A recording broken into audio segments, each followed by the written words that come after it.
ஐயா வணக்கங்க ஐயா. வணக்கம். ஐயா பணம் சார்ந்த விஷயங்கள் பார்த்து பேசிட்டு வந்துட்டு இருக்கோம். ஸோ அந்த வரிசையில நீங்க பார்க்கக்கூடிய உங்களுக்கு மிகவும் பிடித்தமான ராசி மகர ராசி. ஸோ அந்த மகர ராசிக்கு பணம் எப்படி வரும்? எந்த நட்சத்திரம் மூலியமாக வரும்? மகரம் என்பது சிகரம். கண்டிப்பா. ஏனென்றால் 10ஆம் இடம் ம். காலச்சக்கரத்துக்கு. அதனால அவர்கள் இல்லாமல் கர்மம் இல்லை. ம். ஆனா அவங்களுக்கு 2ஆம் அதிபதியும் சனி வீடே தான். ம். மகரமும் சனி வீடு, 2ஆம் இடமும் சனி வீடு. ஆனால் சனியினுடைய நட்சத்திரம் அப்படின்னு பார்த்தீங்கன்னா 3, 7, 11 தான் இருக்கு. ம். அப்போ இந்த 3, 7, 11 அப்படிங்கிறது வந்து ஒரு மாதிரி பொதுஜன தொடர்பு. ம். அவங்களுக்கு வந்து கொடுக்கறதே பொதுஜன தொடர்பு. அதனால என்னன்னா எல்லாருக்கும் நல்லது செய்யணும் அப்படின்ற அந்த ஒரு தாக்கத்தை அவங்க வச்சிருக்கிறாங்கங்கிறது உண்மை. பட் இந்த கும்பம் அப்படிங்கிறது 2ஆம் வீடாக வர்றதுனால பணத்தை பற்றி இவங்களுக்கு அக்கறை எடுத்துக்கணும் அதிகமாக. அதான் நான் விரும்புறது. ம். ம். அக்கறை எடுத்துக்கிட்டாங்க அப்படின்னா இவங்களுக்கு மகரம் வந்து லக்காவே அமைஞ்சிக்கிட்டு இருக்கும். ஏன்னா அங்கே இருக்கிற 2 பிரம்மாண்டங்கள் ராகுவும் குருவும். ம். ராகு அளவில்லாமல் கொடுப்பாரு, அதே மாதிரி அளவில்லாமையும் பிடுங்குவார். அதையும் பார்த்துக்கணும். குரு வந்து கெடுக்கவும் செய்வார்.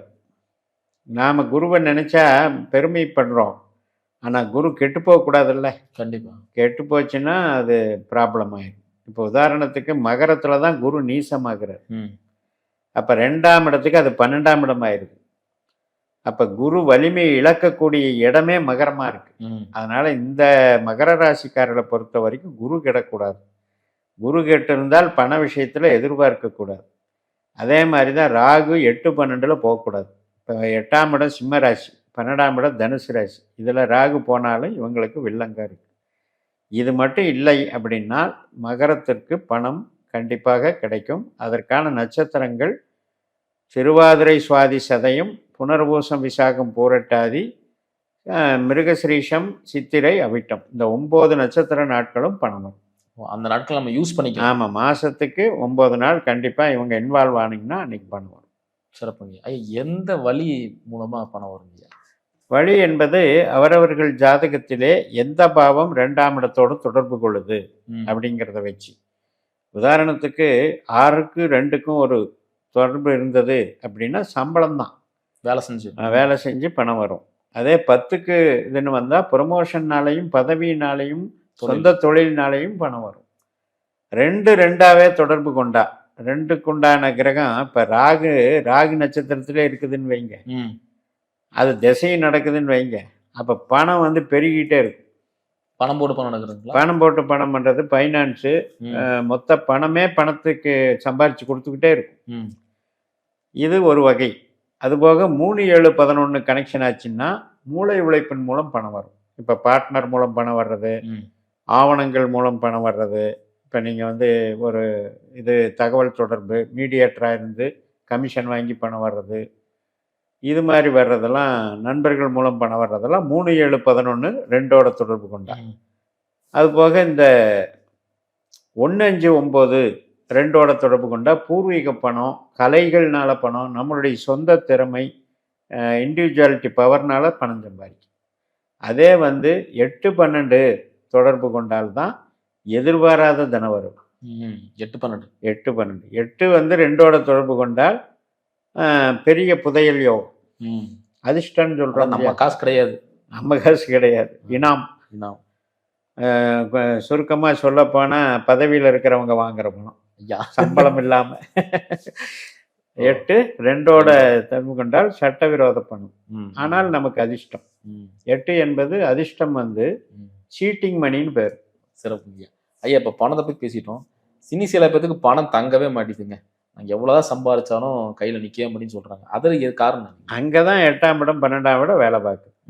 8 2ஓட தொடர்பு கொண்டால் பணம் வரும், 2 8ஓட தொடர்பு கொண்டால் பணம் போகும். அதாவது நம்மகிட்ட இருக்கிற பணத்தை கொண்டு நஷ்டப்படுறது, தேவையில்லாத கையில மாட்டிக்கிறது, நம்பி ஏமாறுறது, தவற விடுறது, திருட்டு போகிறது, அது மட்டும் இல்லை தொழிலில் நஷ்டமாகிறது, அனாவசியமான செலவுகள். அப்போ இவங்க வந்து பணமே கொடுக்கக்கூடாது.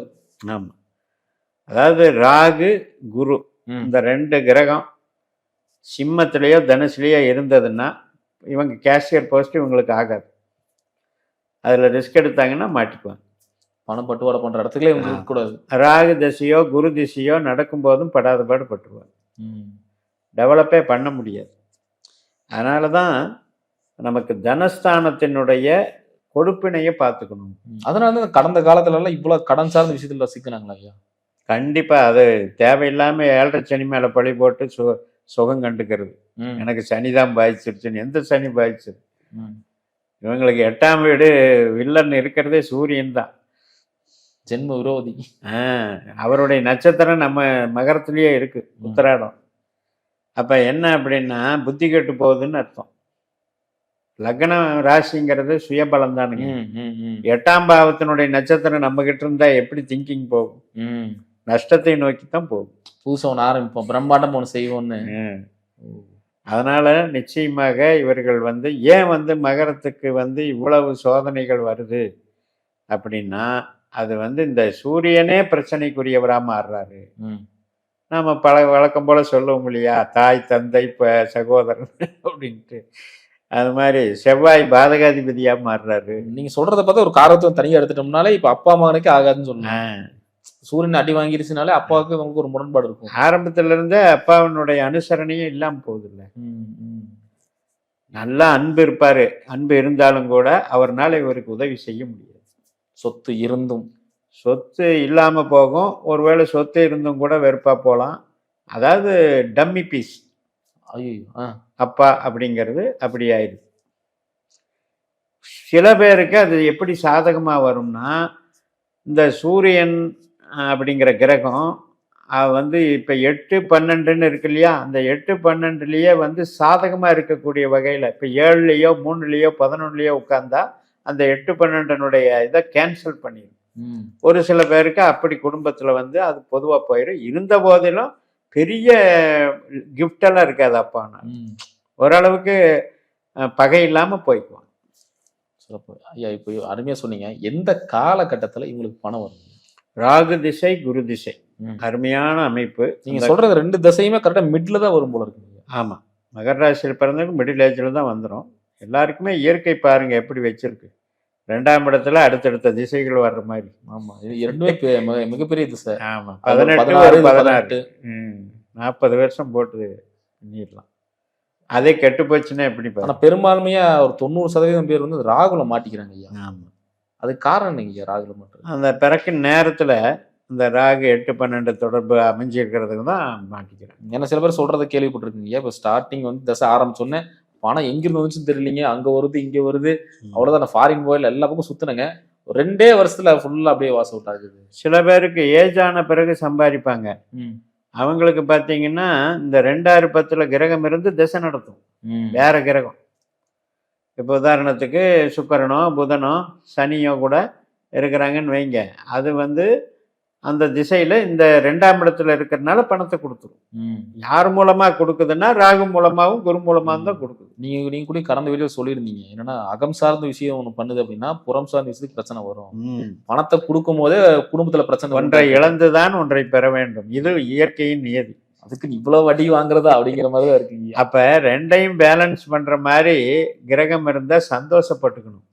இன்னைக்கு சந்தோஷப்பட வேண்டிய நபர்கள் யாருன்னா மிடில் கிளாஸ் பீப்புள் தான். எனக்கு அன்பும் இருக்கு, உறவும் இருக்கு, பணமும் வேண்டியது அடிப்படை தேவைகளுக்கு இருக்கு, நான் சந்தோஷமா இருக்கேன்னு போயிட்டா நல்லது. உச்சத்துல இருக்கேன்னு சொல்றவங்களுக்கு அன்பு கிடைக்காது. பணத்தினுடைய உச்சத்துல இருக்கவங்களுக்கு அன்பும் ஆதரவும் தெய்வ அனுகூலமும் கூட கிடைக்காது. அதே வறுமையில ரொம்பவும் கீழ் நிலையில இருக்கிறவங்களுக்கும் பார்த்தீங்கன்னா உறவு அன்பு நல்லா இருக்கும்.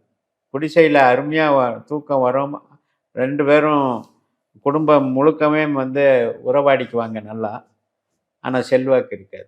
இதுக்கு மிடிலாக இருக்கிறது தான் பேலன்ஸ் பண்ணி போகிறது. அவங்க தான் பாவம் தேவையில்லாத கடன் வாங்கி இந்த எல்லா பிரச்சனையும் சந்திச்சு. இல்லை, இப்போ மிடில் பீப்புள் சம்பளமோ ஒரு வேலையோ அல்லது சின்ன குடிசை தொழிலோ டொமஸ்டிக் இந்த மாதிரி இண்டஸ்ட்ரியோ நடத்தி பிழைக்கிறாங்கன்னா அவங்க பெரிய பெருந்தொழிலதிபருக்கு ஆசைப்பட வேண்டாம்னு சொல்லுவாங்க. புரியுது. நீங்க அப்படி யோசிக்கும் போது சென்ட்ரல் இருக்கிற ஓகே பரவாயில்ல அப்படின்னு சொல்லலாம். சிறப்புங்க ஐயா. அதே மாதிரி இந்த பணம் வர காலகட்டம் வந்து சொல்லியிருந்தீங்க, இந்த ராகு வருது அப்படின்னு. குரு தசைக்கே நிறைய பேர் வெயிட் பண்றாங்க. இப்போ குரு வந்து 2வது பணத்துக்கு கனெக்டிவிட்டியில இருந்தா மட்டும்தான் பணம் வருமா? கண்டிப்பா. ம். ஏன் அப்படின்னா இப்போ இப்போ வந்து 5ல் இருந்தா நம்ம என்ன சொல்றோம்? திரிகோண பலம், ம். ராசியவே குரு பார்த்துட்டாரு, பூர்வ புண்ணியம் அப்படின்னா அருள் இருக்கும், ஒத்துக்கிறேன். அருளுங்கிறது ஒரு தெய்வீகம். கருணை, ஆன்மீக கலைகளில் ஈடுபாடு ம். இதெல்லாம் இருக்கும். ஆனால் 2ல இருந்து எண்ணி பாருங்க, 5ஆம் இடம் 4ஆம் இடமா மாறிடுது. ம். கும்பத்திலிருந்து ரிஷபம் 4 வீடு தள்ளி இருக்கு. அதனால அது கட் பண்ணி விட்டுரும். ம். ம். அப்ப இந்த குருவானவர் 5லையும் உட்காரக்கூடாது, 9லையும் உட்காரக்கூடாது. 9ஆம் இடங்கிறது 2க்கு 8ஆம் இடம். ம். எவ்வளோ பெரிய ரிஸ்க் பாருங்க. ஆனால் நம்ம என்ன சொல்லிட்டு இருக்கோம் அப்போ ஜோதிடத்தில்? 5, 9 மிஞ்சு பலன், ம். அது குரு பார்க்க கோடி புண்ணியம் அப்படின்னு சொல்லியிருக்கோம். அந்த குருவினுடைய பொட்டன்ஷியலை அவர் இழக்கக்கூடிய இடத்துல போய் அவர் உட்காரக்கூடாது. ம். அதனால தான் நட்சத்திரம் வேலை செய்யுதுன்னு நம்ம சொல்றோம். கண்டிப்பா. பூரட்டாதி இங்கே தானே இருக்கு 2ல். ஆமா, ஆமா, 2ல இருக்கு. அந்த இடத்துல இருந்து ரிஷபத்துக்கு போகும்போது கட் பண்ணி விட்டுரும் பணம். ம். ம். அதே மாதிரி கன்னிக்கு போனாலும் கட் பண்ணி விட்டுரும். ம். சிறப்புங்க. அப்ப இந்த மகர ராசி நேயர்களுக்கு ஒரு அறிவுரை சொல்லுங்க. நீங்கள் உங்கள் ஜாதகத்தை பாருங்க, ராகுவும் குருவும் எப்படி இருக்குன்னு தெரிஞ்சுக்கோங்க. அதை வச்சு நீங்கள் தாராளமாக இது பண்ணிக்கோங்க. இப்போ ஒரு 3ஆம் இடம், 4ஆம் இடம், 7ஆம் இடம், 11ஆம் இடம் இந்த மாதிரி இருந்தால் மிடில் கிளாஸாக நான் சொன்ன மாதிரி போயிட்டுருக்கும். அதை அப்படியே கெயின் பண்ணிக்கோங்க, நோ ப்ராப்ளம். 8, 12ல் இருந்தால் பணம் போட்டு பணம் பண்ணுற விஷயத்துக்கே போகாதீங்க, ஜாமீனுக்கு போகாதீங்க. அளவறிந்து வாழுங்க, சேமிப்பை கடைப்பிடுங்க. அப்போ தான் உங்களுக்கு அவசர காலத்துக்கு உதவுங்கிற அட்வைஸ் தான். சிறப்பு. ரொம்ப அருமையா சொன்னீங்க. மீண்டும் அடுத்த காலையில் சந்திக்கலாம். நன்றிங்கய்யா.